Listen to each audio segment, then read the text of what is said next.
সবাইকে আমন্ত্রণ জানাচ্ছি বিডি লাইভ 24 নিউজে। আপনাদের সাথে আছি আমি ফারজানা আক্তার অধরা। মুন্সিগঞ্জ 1 আসনে ফুটবল প্রতীকের স্বতন্ত্র প্রার্থী মমিন আলীর ব্যাপক গণসংযোগ।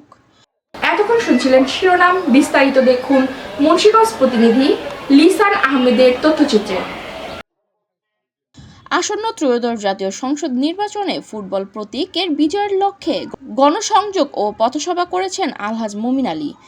শনিবার বেলা 11টা থেকে শুরু করে সিরাজদিখান ও শ্রীনগর উপজেলার বিভিন্ন বাজারে গণসংযোগ শেষে ভাটিভোগ বাজারে এক পথসভায় বক্তব্য রাখেন মুন্সিগঞ্জ 1 আসনের স্বতন্ত্র সংসদ সদস্য প্রার্থী শ্রীনগর উপজেলা বিএনপির সাবেক সভাপতি, শ্রীনগর উপজেলা পরিষদের সাবেক চেয়ারম্যান আলহাজ মমিন আলী।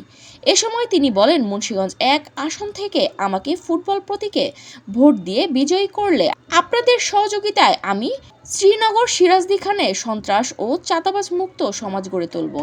এছাড়াও স্বাস্থ্য সেবা মানুষের দোরগোড়ায় পৌঁছে দিতে এলাকায় একটি মেডিকেল কলেজ ও হাসপাতাল প্রতিষ্ঠা করব। শিক্ষা উন্নয়নে একটি বিশ্ববিদ্যালয় সহ একাধিক স্কুল কলেজ প্রতিষ্ঠা করব। শনিবার সকালে সিরাজদিখান উপজেলা সৈনসার ইউনিয়নে ভাটিমভোগ বাজারে গণসংযোগকালে পথসভায় তিনি এসব কথা বলেন। জাতীয় সংসদ নির্বাচন 2026 আজকে আমরা সৈনসার ইউনিয়নে গণসংযোগে এসেছি। উপস্থিত এই এলাকার সম্মানিত মুরব্বিয়ান, সাংবাদিক ভাইয়েরা, আসসালামু আলাইকুম। জাতীয় সংসদ নির্বাচনে 2026-এ আমি দল মত নির্বিশেষে সিনিয়র সিরাজদিখান মুন্সিগঞ্জ 1 আসনের সমস্ত জনগণের মনোনীত সংসদ পদপ্রার্থী। আমার প্রতীক ফুটবল। আশা করি আপনারা সকলে আমাকে ভোট দিয়ে ইনশাল্লাহ নির্বাচিত করবেন।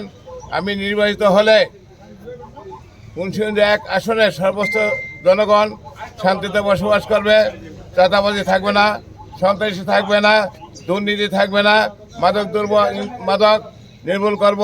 এবং আমি ইনশাল্লাহ নির্বাচিত হতে পারলে কলেজ, স্কুল, মসজিদ, মাদ্রাসা, হিন্দুদের মন্দির সহ একটি বড় মেডিকেল হসপিটাল করার আমার চিন্তাভাবনা আছে। এবং এই এলাকায় কোনো গ্যাস নাই, ইনশাল্লাহ আমি গ্যাসের ব্যবস্থা করব।